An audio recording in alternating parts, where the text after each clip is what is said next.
Hola, buenos días. Bueno, en primer lugar, me gustaría elogiar el trabajo que están realizando los organizadores, coordinadores y colaboradores de estos encuentros de arqueología, ya en su cuarta edición, y bueno, especialmente a Víctor Barbeito, que bueno, obviamente, ¿no? Y también por invitarme a participar aquí. El título de mi comunicación son las comunidades campaniformes en Galicia, una mirada a través de la cerámica. Me gustaría hacer una breve introducción sobre este tema antes de centrarnos en la región gallega. En principio, entre el año 2800 y 2700 a.C., en Europa hay un mosaico de culturas neolíticas y calcolíticas pues que conviven y son contemporáneas. Aquí en este mapa he puesto algunas solo de las múltiples que hay, y justo en este momento aparece una nueva cultura, fenómeno, denominada así desde tradicionalmente, que se llama campaniforme. Tradicionalmente este momento se considera como la fase final de estas culturas neolíticas y calcolíticas, pero en los últimos 15-20 años está empezando a surgir la idea de que más que el final de estas culturas, el campaniforme puede implicar el comienzo de otra forma de estar en el mundo, digamos, ¿no? Yo personalmente pienso que el campaniforme es un nuevo modelo social bastante distinto a lo que se entiende por neolítico o calcolítico. En este orden social nuevo es común a toda Europa, independientemente de los matices regionales que pueda haber. Y podemos ver, hay dos aspectos importantes que yo creo que definen esta ruptura respecto a las culturas neolíticas y calcolíticas, que es, por un lado, el amplio territorio que abarca en un periodo de tiempo bastante largo, a lo largo de algo más de 1000 años, dependiendo un poco de las regiones. Todo esto está cubierto pues por una fuerte estandarización, tanto en el espacio como en el tiempo. Y esto es un fenómeno, digamos que bastante novedoso respecto a lo que se conoce en Europa en ese momento. Aquí pongo un ejemplo de estandarización, no se oye, gracias. Un ejemplo de estandarización es el propio vaso que da nombre a esta cultura o fenómeno. Aquí he reunido pues varios ejemplos de distintas partes de Europa y bueno, la característica típica de la cerámica mejor conocida de este periodo pues es un vaso con forma de campana invertida, generalmente de pastas rojizas y decoración geométrica. Son excepcionales pues los cuencos o otro tipo de formas que he mostrado en la diapositiva. Inicialmente este fenómeno se conoce en contextos funerarios y ha sido entendido como un ítem de prestigio, la cerámica en sí. Bueno, aquí he puesto un ejemplo del guerrero ideal, que la he tomado del equipo de Manolo Rojo de la Universidad de Valladolid. Y bueno, aquí pues está un poco, este guerrero está un poco cargado hasta los dientes de armas, ¿no? Sería un guerrero ideal, ¿no? Bueno, y esto sería un ejemplo de cómo se entiende digamos, esta sociedad y la cerámica, y cómo se entiende, cómo se interpreta esta cerámica inicialmente, ¿no?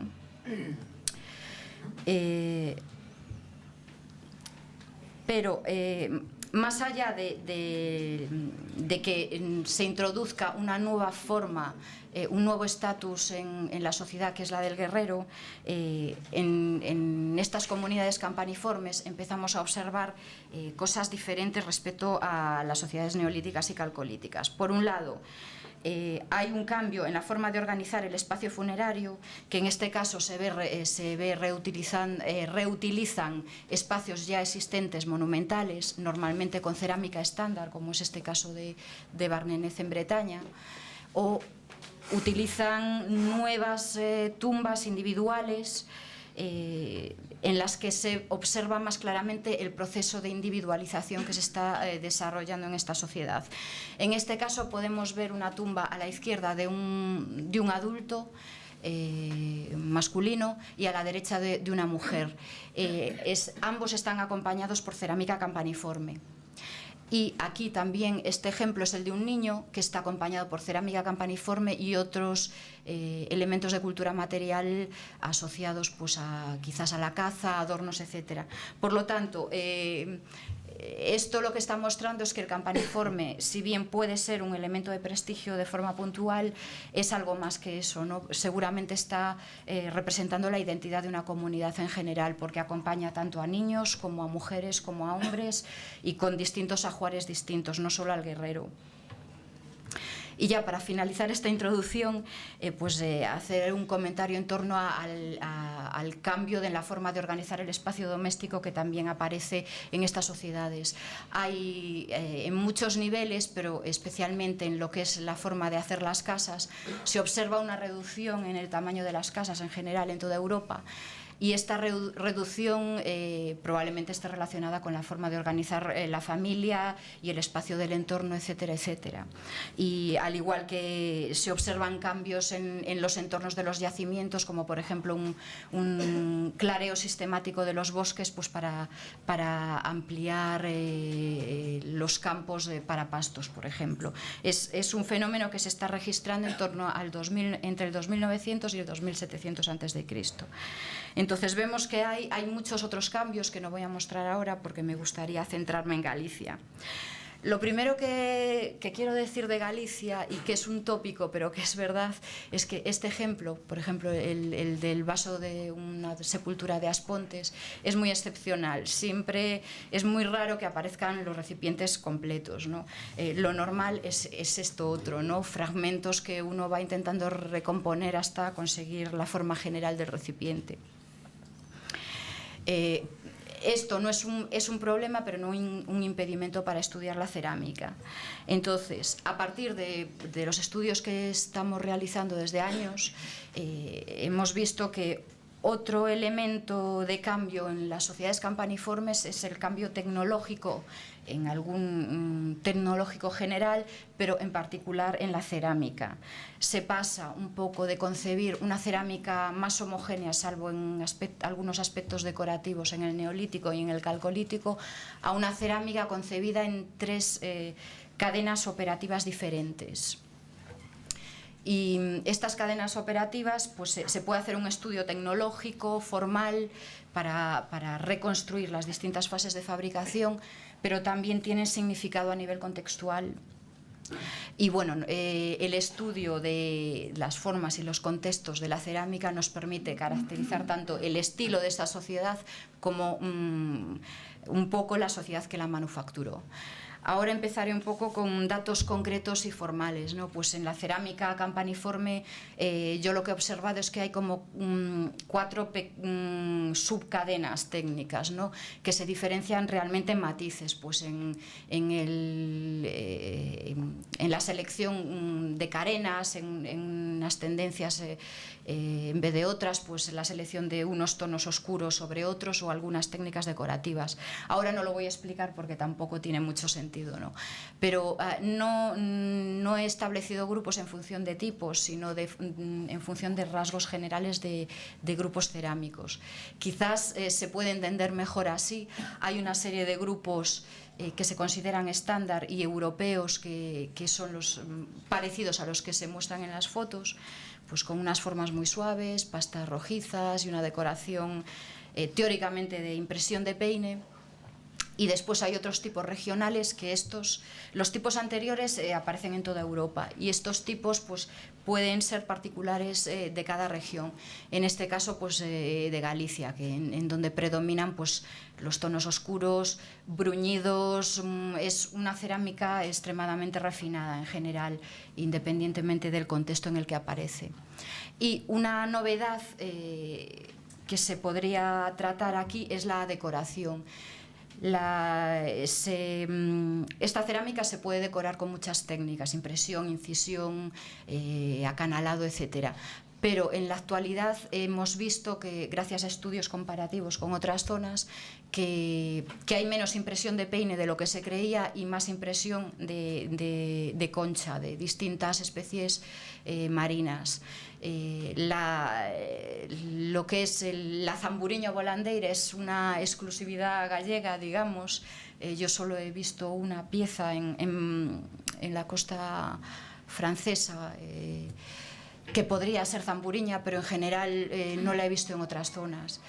Y después pues hay una cierta variedad de conchas que podrían permitirnos ver ciertas relaciones con otras zonas más allá de Galicia. Bien, la cerámica lisa es otra gran cadena operativa diferente a la decorada campaniforme. Y hay dos variantes que se diferencian un poco pues, por los tamaños de los recipientes y por el tratamiento de los acabados. La que predomina es la cerámica que denominamos tosca frente a la fina. Y aquí tenemos un par de ejemplos de ambas variantes de cerámica lisa.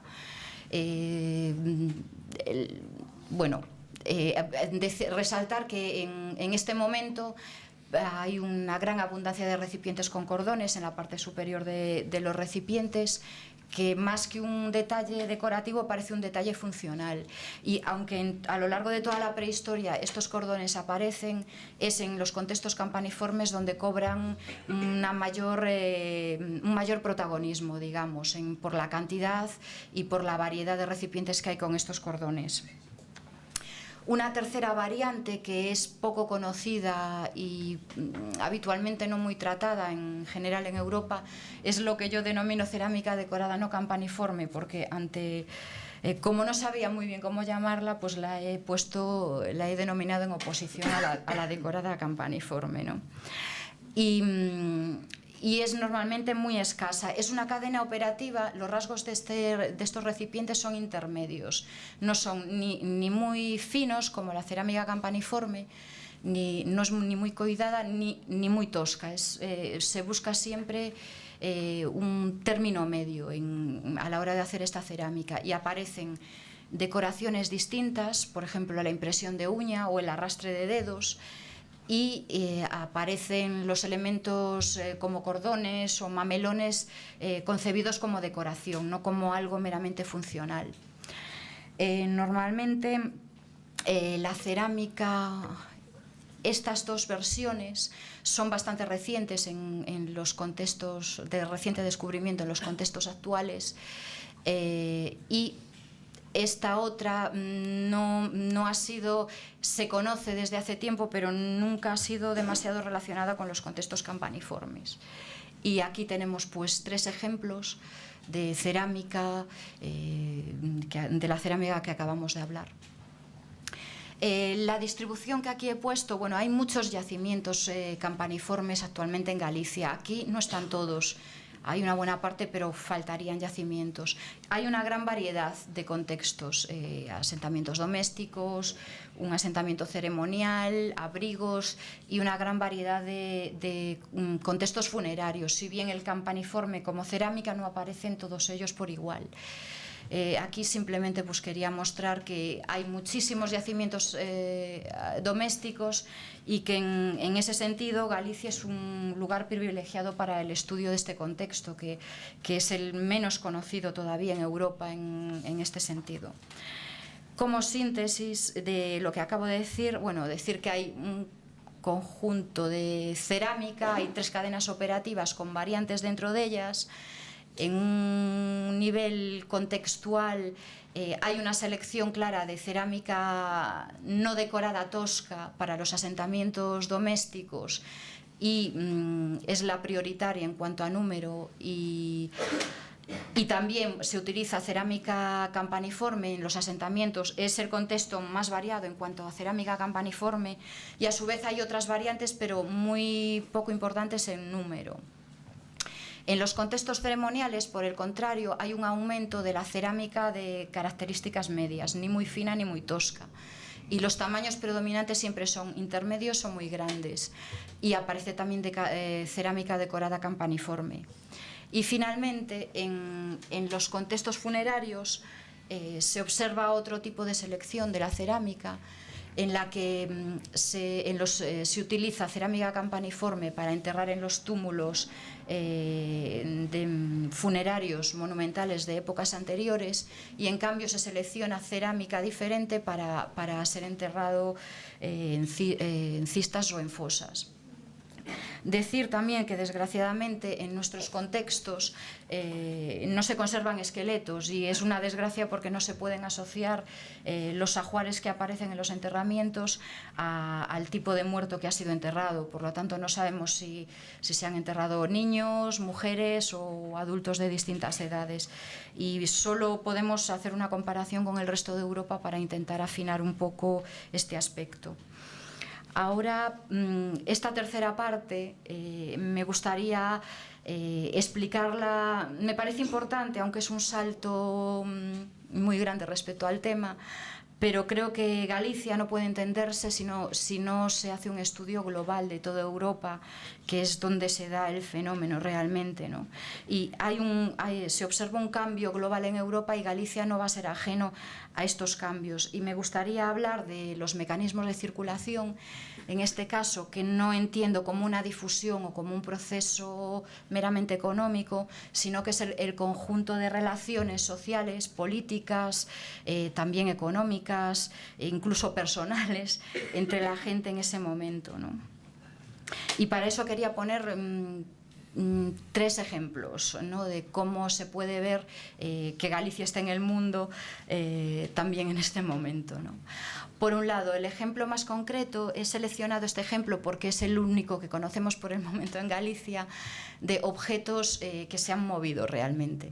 Estos se han analizado varios yacimientos en Galicia de época campaniforme, y solo se ha visto que en dos yacimientos del sur de Ourense podía haber un movimiento de recipientes con personas, porque en estos recipientes se detectó anfibolita en el desgrasante, que la anfibolita en esa zona de Ourense, que nosotros sepamos, no la hay. Habría que ir o hacia el norte, hacia la zona de Lalín, que está a unos 100 kilómetros, o hacia el sur, al noreste de Portugal, a buscar esa anfibolita. Entonces parece lógico que no se mueva la materia prima en este caso, sino que se hayan hecho los recipientes o bien al norte o al sur y se hayan movido por algún motivo. Esta cerámica procede de contextos funerarios tardíos dentro del campaniforme. Después quería incorporar, para poner en relación con la cerámica, un par de elementos como son el sílex y el metal. Me parece importante porque realmente son una muestra, digamos, más segura de ese movimiento a lo largo de Europa, ¿no? Ese movimiento importante, la existencia de redes sistemáticas, no esporádicas como en momentos anteriores, tanto a cortas como medias como largas distancias. En este sentido, pues tenemos en la zona de Dinamarca una zona muy importante de circulación de este tipo de puñales de sílex. En la zona francesa, pues ahí está constatado todo el tema de la circulación de hojas de sílex también hacia la península. Y después el metal. Hay estudios de metal hechos en Dinamarca, estudios de composición, que han visto que muchas de las armas fabricadas en este momento podían haber estado en contacto de alguna manera o bien con Bretaña o bien con las Islas Británicas. ¿Y por qué pongo esta flecha de Dinamarca a Galicia? Porque tenemos Suárez Otero ha publicado un artículo ya hace tiempo sobre un puñal de sílex encontrado en un yacimiento gallego, que bueno, él lo ha publicado a partir de otras publicaciones muy antiguas y ha hecho una interpretación sobre el tema.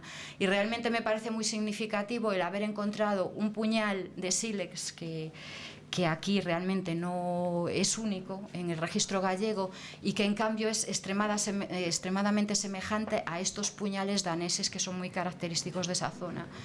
Entonces son pequeños detalles que se van reuniendo para ver lo fuertes que son esas relaciones entre las distintas zonas. Y bueno, después en la periferia, lo que se denomina periferia del área campaniforme, se están registrando recientemente yacimientos en los que se encuentran elementos campaniformes fuera de esta zona, ¿no? Pues aquí he señalado en la isla estos brazales de arquero que son típicos de la cultura campaniforme. También las ideas son importantes, ¿no? Pero no las ideas en cuanto a moda, sino las ideas en cuanto a ideología y en cuanto a su relación con las distintas estrategias de poder que pueda haber en ese momento. Entonces, yo creo que la iconografía es muy importante para consolidar de alguna manera las distintas estrategias de poder que se empiezan a desarrollar en Europa. Y en este caso, pues la idea de un guerrero ideal es importante y lo podemos encontrar en muchísimas zonas de Europa en sus distintas versiones. Pues aquí, pues en Galicia, pues podemos tener unas versiones más esquematizadas, o también el uso de la decoración campaniforme que se ve en las ropas de los guerreros también puede ser un elemento que transmite esa nueva ideología, digamos, ¿no? Y se refleja también pues en cistas de distintas partes de Europa, incluso en las zonas donde no hay campaniforme. Ya casi estoy acabando, ¿eh? Y bueno, finalmente, a nivel de personas, yo creo que el tema de las decoraciones, del uso de las técnicas decorativas es importante para identificar movimientos de personas, porque a partir de estudios antropológicos se ha visto que hay determinadas técnicas decorativas y de manufactura que solo se pueden aprender en la infancia, que no se transmiten por imitación o simplemente porque sean bonitas, ¿no? Sino que deben ser aprendidas. Entonces hay una serie de técnicas decorativas que predominan en unas zonas y son escasas en otras, que podrían darnos indicio quizás de algún movimiento de personas. La moda ahora en la interpretación es decir que hay movimiento, que hay intercambio de mujeres, ¿no? Entre distintas zonas. Yo creo que puede ser cierto eso, pero que también puede haber otros elementos importantes en este sentido, no solo el intercambio de mujeres, que serían en parte las que harían la cerámica. Vamos a ver, me había olvidado de los efectos especiales de esta lámina.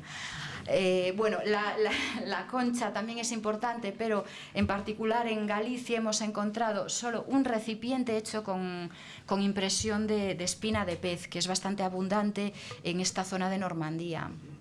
Todo me lleva a la zona bretona, sobre todo, tengo que reconocer.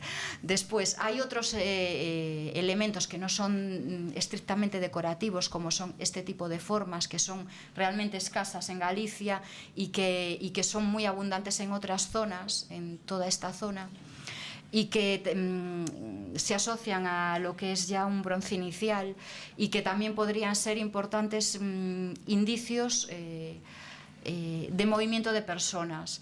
Los análisis realizados en las piezas gallegas dan un probable origen local, por eso me refiero a un movimiento de personas y no de recipientes como anteriormente. Y finalmente, pues hay otros elementos que podrían indicarnos quizás un contacto, ¿no? Este recipiente es el único recipiente campaniforme que se conoce en Noruega y bueno, pues yo solo he encontrado un posible paralelo en Bretaña y es muy extraño, ¿no? Entonces, bueno, intento combinar con lógica distintos indicios que pueden ayudar a ver un poco las distintas relaciones en Europa y su intensidad. Y finalmente, para acabar, solo esta lámina y otra más, en la cual resaltar que hay una serie de análisis en la actualidad que se realizan sobre dientes de personas, en el esmalte y en el diente, que nos pueden ayudar a saber un poco el origen, dónde ha nacido esa persona y dónde ha vivido.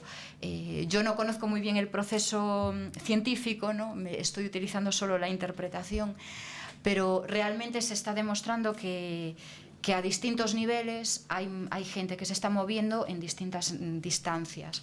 Tenemos, por ejemplo, el ejemplo del arquero de Amesbury. Se considera, bueno, Amesbury está en el sur de Inglaterra, entonces es un señor que es un enterramiento encontrado allí, y se cree que ese señor pues nació y vivió su juventud en Centro Europa, más o menos, ¿no? Y se asocia a otro muerto que podría ser hijo o estar emparentado muy directamente con él, que en cambio se cree que esta persona nació en el sur de Inglaterra, en su adolescencia se fue a Centro Europa y volvió y se murió en el sur de Inglaterra al lado de su familia. Otro ejemplo de enterramiento que está muy próximo a este es una tumba colectiva de 7 personas que se cree que nacieron y vivieron casi toda su vida pues en Gales y fueron a morir también al sur de Inglaterra. En estos momentos se han podido detectar distintas distancias recorridas por personas de verdad, no solo por teorías. Entonces, aparte de los ejemplos que acabo de explicar, que estarían en esta zona, pues hay otros muchos ejemplos en los que se constata que los guerreros no solo se mueven a largas distancias, sino que a veces pues tampoco salen de su entorno inmediato para vivir. Hay un estudio interesantísimo en la zona de Bohemia que se hizo sobre unas 60 tumbas, que se analizaron pues hombres, mujeres y niños, y se ha demostrado con estas técnicas de análisis que realmente precisamente el guerrero no es el que más movilidad tiene, ¿no?, sino que son las mujeres y los niños los que se mueven más a menudo a medias distancias. Entonces se podría interpretar quizás pues eso, que hay una comunicación, bueno, pues que se intenta evitar quizás la endogamia con intercambio de mujeres, pero no solo, ¿no?, con intercambio incluso de esclavos, ¿no?, para qué necesidad puede haber de mover a niños de su lugar de nacimiento, por ejemplo. Pues quizás las personas también somos objetos de intercambio en este sentido. Y bueno, pues simplemente finalizar pues con que, aunque en Galicia no podemos disponer de todo el registro deseable para conocer en profundidad la región, sí, con lo que tenemos y comparándolo con lógica con el entorno, pues sí que podemos extraer más información de la que creemos que tenemos. Y nada más.